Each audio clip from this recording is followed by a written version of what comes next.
Hello everyone and welcome to the Primescan and Panthera overview commercial session.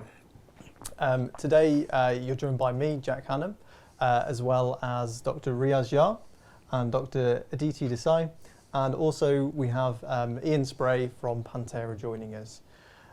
So in this session we're going to be talking about how the Primescan and Panthera and in general sleep workflows can work for practices, why they're important commercially. And before we get into that discussion, I would just like everybody here just to give themselves a brief introduction. So we'll start with yourself, Aditi. My name is Aditi Desai, as Jack has just said, and I'm president of the Society and Academy of Dental Sleep Medicine and the incoming president of the Royal Society of Medicine Odontology section. I'm a dentist by profession, but I limit my practice to the practice of sleep medicine and orofacial pain, TMD, and sleep bruxism. Thank you very much. Riaz? Hi everyone, I'm Riaz Yar. I'm a specialist in prosthodontics based in Manchester. I've got my own specialist referral practice. So I've been doing lots of complex dentistry over the last 10 years, and I'm in my early journey with dental sleep medicine. I'm bringing it in with a comprehensive patient care. Thank you very much. Iain?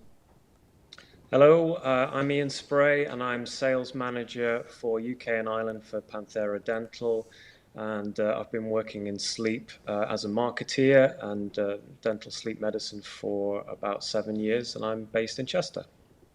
Thank you very much. So, if it's all right with everybody here, we'll get the ball rolling with the first question. I'm going to direct this at Aditi. Why should, in your opinion, any clinician consider entering sleep apnea treatments in the first place, particularly in the aspect of commercial? So how long have you got? Basically, I think that anyone who wants to get involved with sleep medicine has to have a passion, number one, to do whatever they can for their patients, for example. And when we all signed up to become dentists, it's because we were involved with the patient's well-being. And sleep medicine is something that is so important now, and it's become very pivotal for dentists to become involved with their medical physicians in order to enhance the quality of life of their patients, for example. Now, if anyone is looking at it as a revenue stream alone, then they might be perhaps slightly disappointed. But I think for me, any dentist who wants to get involved, yes, there are commercial and benefits, revenue stream benefits, but I think it's because they want to look after their patients to the optimum. Mm-hmm. Yeah, I think that's probably for me what is very important. If you're not interested in looking after the well-being of the patient and you want to become an esthetician or a cosmetician, then so be it. There's nothing wrong with that. But if you want to look after the overall well-being of the patient, then I think that's where you can have a lot of benefit. Fantastic. Might be useful also to have maybe a sort of general dentist opinion, a prosthodontist opinion on, why you think that it's important. Why is it important for dentists to be looking into getting their practice up and running with sleep workflows? I mean,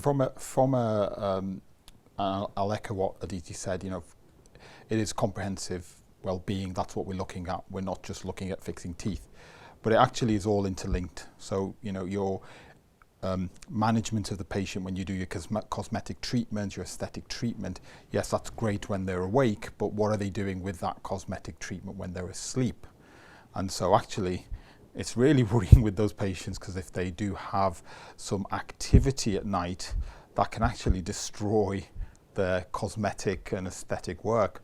So I think it's actually really important that we are marrying up the management of patients that have sleep disordered breathing with their dental treatment as well. I totally agree with you. I think the most important message that you've just conveyed is that you do no harm.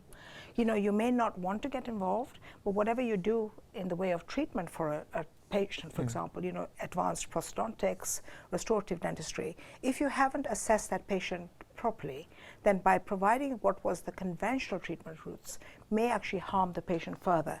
Right, absolutely. In the way of, perhaps are they sleep bruxis? Are you closing up that airway, for example. So that's why it's so important. It's very important. And it's sorry to interrupt, but looking at it from a sort of dental medical perspective, if you look at dentistry and medicine, they've never been synergistic, and there has to be a synergy, because let there be no doubt whatsoever that this condition is a medical condition, and the physicians are looking to the dentists for help. And this has been so cleverly highlighted, not cleverly, but so well highlighted in the recently published NICE guidelines, where they've specifically said that they want help from dentists to provide treatment for these patients for what is very much a medical condition. And this is another income stream as well. And from a commercial perspective, you are generating another income stream as well. And so it just links very well with what you're doing dentally, providing dental treatment and your routine work. You're also, having a conversation with the patient, and it's a fantastic conversation, because you're asking them questions that you've never asked before, and what it shows is genuine interest in your patient. How do you sleep? What's going on in your sleep? Are you snoring, and so on? You're asking really sort of pertinent questions that the patient suddenly becomes interested. And I think that then actually leads into that trust between you and your patient. Absolutely. And that is your biggest income stream, because patients invest in you and themselves, and you're sort of linking that together really well. But when you look at it even a little bit further, when you were saying about questioning patients about their their snoring, perhaps sleep, how well they sleep, how tired they are in the day, are they clenching, grinding, have they got headaches? All of that is very pertinent. But who knows the oral environment better than a dentist? And this is not just for dentists alone, but for the entire dental profession, all the dental care professionals, who all need to be aware of this particular role that dentists have to play. Would you say that either of you have seen a rise maybe over the last few years in practice, maybe the last decade? Do you think the numbers maybe have gone up of patients coming through for sleep apnea treatment, or are you tending to find more now because you have the knowledge to be able to ask the right questions? Oh, absolutely. There's no maybe about it at all. We've seen a global increase in obesity levels, especially in the Western world. And with rising obesity levels, we've seen an exponential increase in patients. There are thought to be 1 billion people globally who are thought to have this disease. Now, only 80% of these remain undiagnosed or untreated. So there's a lot of people out there who could benefit from the treatment. And these patients a lot of these patients will come from within the dentist's own patient, database, basically, their patient groups. And if they just start seeing what they have to see, there's this old adage, what you don't know, you don't see. Yes. And I think, once they become aware of this disease, you'll see that they will start looking at patients in a slightly different light. Yeah. Looking at that airway, is it a crowded airway? Does this patient need further investigations? Again, the word diagnosis does not come into the dental sleep medicine arena at all, because we are not really meant to, and we neither should, diagnose the disease, but we must get involved with the screening and the assessment of these patients, perhaps for onward referral, and then we get very involved with the treatment. Excellent. Like to add anything? I think Aditi's put it so well. That's fine. I can just only echo my experience, since sort of it's been part of my assessment for patients for the last couple of years, using screening questionnaires as a starting point. And, even asking them about their weight loss now, you never would have asked that question a couple of years ago, and how you approach that question is also quite a delicate question, so you're sort of saying, is your weight more than it was, a couple of years ago, because that may be their weight, may have been their weight for a long time. And you've got to be careful not to offend as well. Of course. So it's a great, I mean, for me, it's a great avenue, and not just from a dental aspect, but just from a well-being aspect for our patients. It really does bring that into play. But when you look at a patient, I was talking about the airway. Yes, of course, the airway is the most important aspect of it. But then you look at the patient's physiognomy. Are they macrognathic? Do they have a big belly? what is their neck circumference like? All of that is part of your screening and assessment protocol, for example. But then you also look at the patient's face, and you look at the color of their skin. Is that color not quite what it needs to be? And then looking at the sort of circle around the eyes. All of these are very telltale signs of somebody who may be at risk. So anyone with dark circles doesn't mean that they're apneic, by the way. But it might point you in the right direction to start assessing them. Fantastic. And obviously one of the focuses we've got for this discussion is not just sleep apnea, but being able to utilise digital technologies such as Primescan and Panthera Dental. Does having a Primescan or intraoral scanner, how has that impacted what you're able to offer in terms of sleep in the practice? I mean, I can talk from all aspects as well. I've been now Primescan user for a while now, and I mean, the thought of taking an impression, an analog impression I absolutely agree. It's just, I didn't realise the number of steps that I needed to implement to be really meticulous in taking an impression, and tray selection, putting the adhesive on at the right time, making sure the adhesive's set, seating the tray correctly, making sure that the material's set, taking the material out very carefully so you don't distort the impression, making sure that impression's cast, sterilised and then cast. I don't do any of that. And so there was a case, not that long ago where, we were running 3 surgeries, and we had the Primescan, the Omnicam, and both were being used right at the time that I needed to take my scan. And I'm sitting there and I'm thinking, do I wait about half an hour for the Primescan to become available because they were in the middle of taking a scan, or do I do analog? And we were sort of coming to a point where I had to make that decision, and I had to take an analog impression. I was just miserable. I was miserable. I felt for the patient, but I was miserable as well. And so try and not emanate that sort of feeling to the patient, but you try and joke about it and so on. And the wow factor as well, for patients. So I've got my enjoyment, and so I love that. So there's a pleasure for me, but actually the patients love it as well. Yeah. From my perspective, I found that, yes, I was quite resistant to scanning, for example, but I found myself taking impressions. And because my practice is limited to sleep medicine, predominantly, I felt that, yes, I go in, take the impressions, sterilize or disinfect them, then take them back, get them couriered over, because some of my labs are, abroad. So, for example, California, now Canada, abroad. And the whole problem became more and more apparent to me pre-COVID. Now, this might seem a very strange thing for me to say, because I'm a reasonably new scanner. So I suddenly thought to myself, what, I've been resisting using a scanner for quite a long time. So now that I've got a scanner, I cannot tell you how, I just look at myself and go back to time and think, why did I resist this for so long? It's made my life so easy.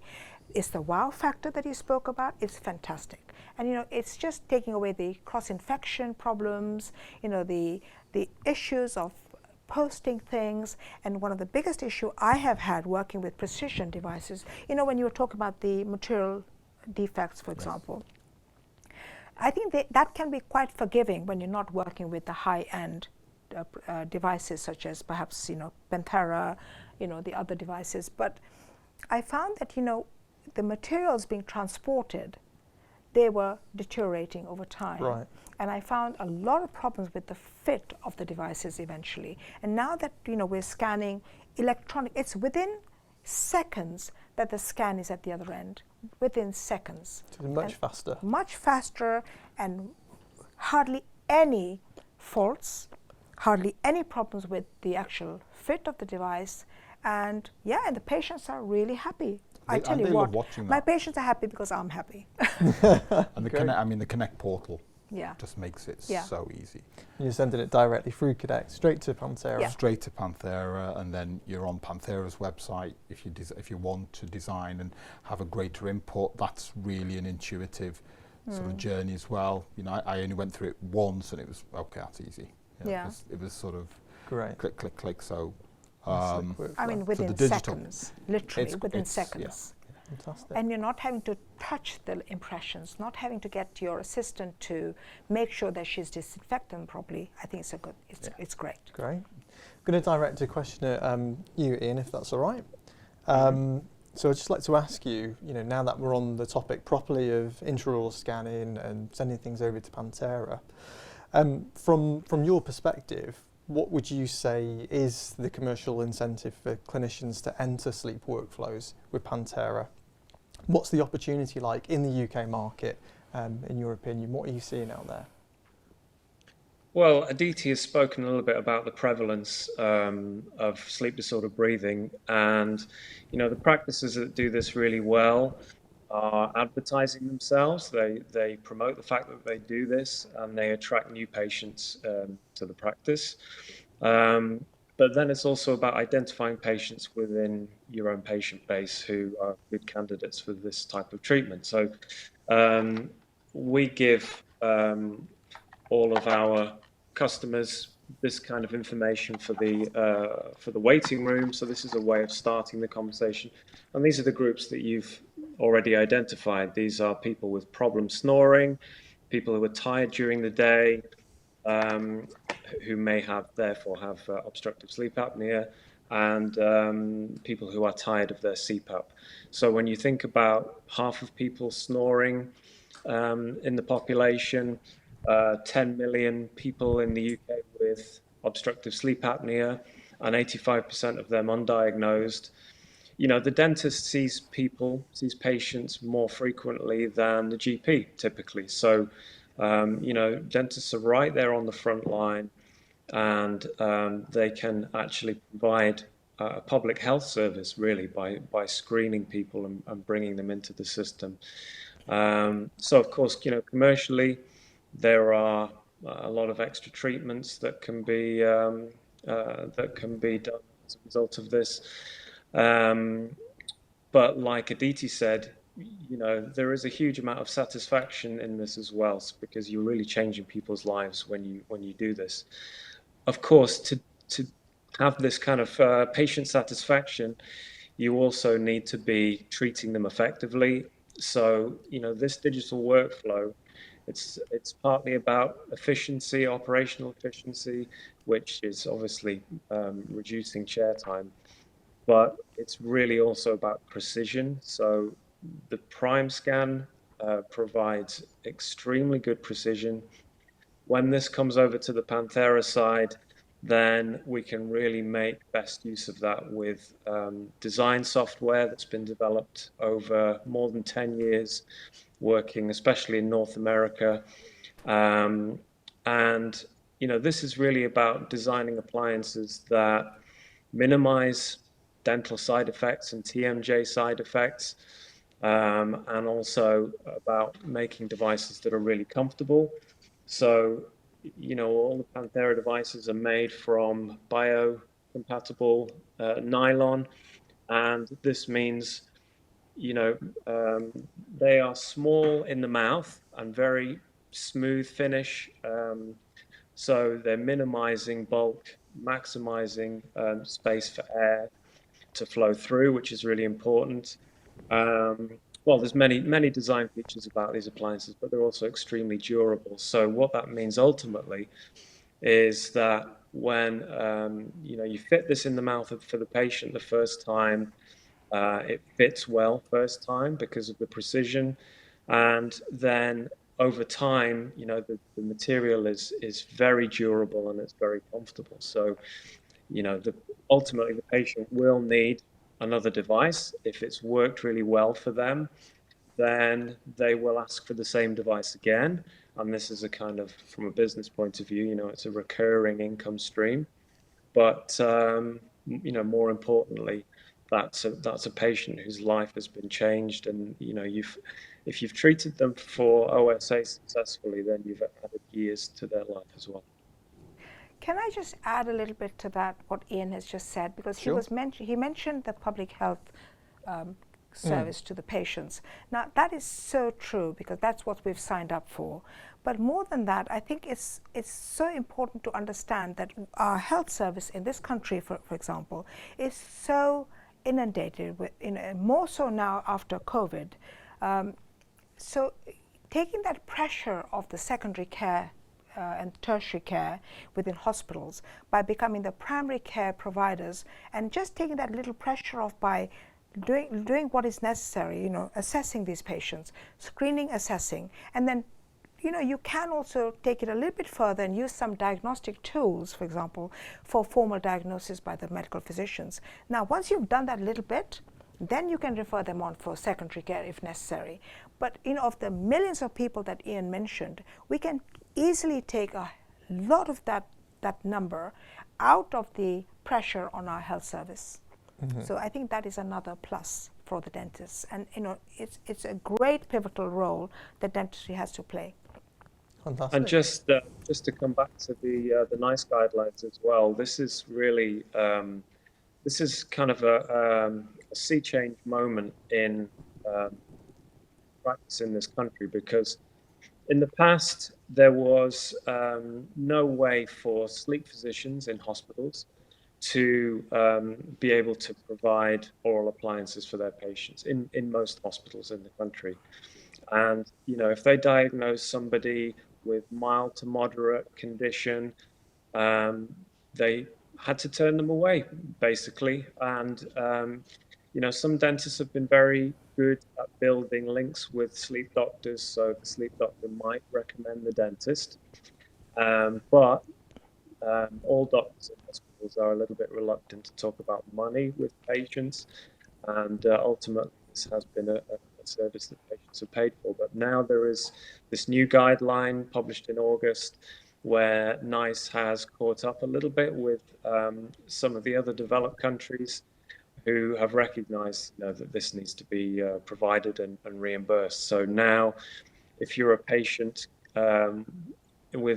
diagnosed with obstructive sleep apnea with symptoms, which means sleepiness, usually daytime sleepiness, then you will get treatment on the NHS, and if you don't want that treatment to be CPAP, or you can't tolerate CPAP, and this is a treatment with a mask that's blowing air pressure into your airway to hold it open at night, which is very difficult. I mean, 50% of people prescribed CPAP are not compliant within 6 months, and it's more like 80% over 5 years. So now you can get an oral appliance on the NHS in theory. This is the NICE guideline. This is, of course, now being put into practice by sleep clinics, but it's a great time for dentists to be making those links with sleep doctors and saying,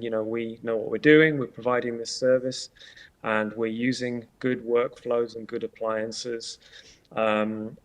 This could be dentists in hospitals or in general practice. But, if you're not in sleep dentistry yet and you want to get into it, we can also help you do that. So we're providing training, and Aditi's leading, and Riaz is involved in our first training course in November, 19th of November. So you can get in touch with your Dentsply rep to find out more about that and get on that course. And that's a course that will allow you to start practicing sleep dentistry. Iain, talking about the NHS as you've done, thank you very much for that.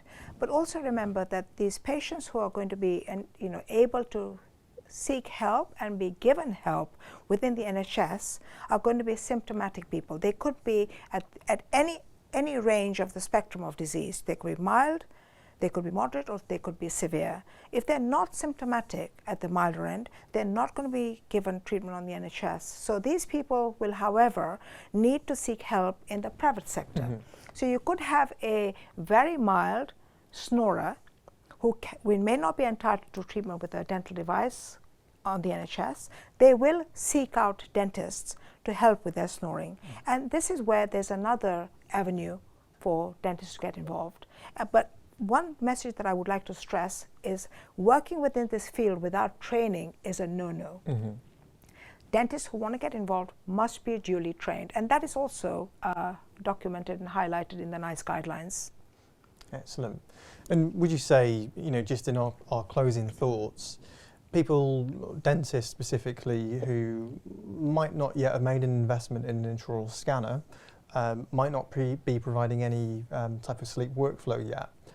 Are you quite confident now with your experience, particularly Riaz, if someone is looking to make that investment, are you quite confident that sleep workflows and incorporating those into the practice is a great revenue for helping pay those machines off, adding to the practice, adding value to the patients? Are you quite confident that would be a good suggestion to make? Absolutely. Your time spent is easily halved, clinic time, when you're using an intraoral scanner. Wow. I agree. And so I'm spending half the time now, certainly restorative, implant workflow, orthodontic workflow, digital sleep workflow. So you've got, everything is covered. Yeah. And that's, and that's been developed through the use of Primescan. From the Primescan, when I, was mainly for restorative for me, but, having the orthodontic short smile workflow now, we've got the implant, the Azenta workflow, the digital, the Panthera and digital sleep workflow. And so the splints as well, because I know Panthera offering splints now, so I do a lot of splints, so that's, again, the splint workflow, so yeah. Sounds like you're using that machine all day then. Yeah. It is getting used.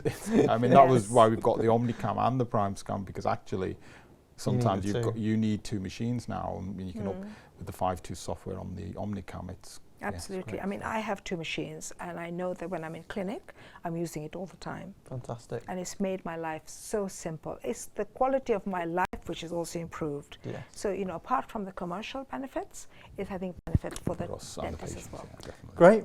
Well, I think that's been a really convincing look. I hope everyone viewing has seen the passion come through. Got some big intraoral scanner advocates. Clearly people very, very fond of the sleep workflows, particularly with intraoral scanning and Panthera. So please don't let this be the end of the conversation. If you would like to see more, please join us in our networking lounge. But from us here now, I think that is all. Thank you very much. Thank you, Jack. Thank you, Iain. Riaz. Thank you, guys.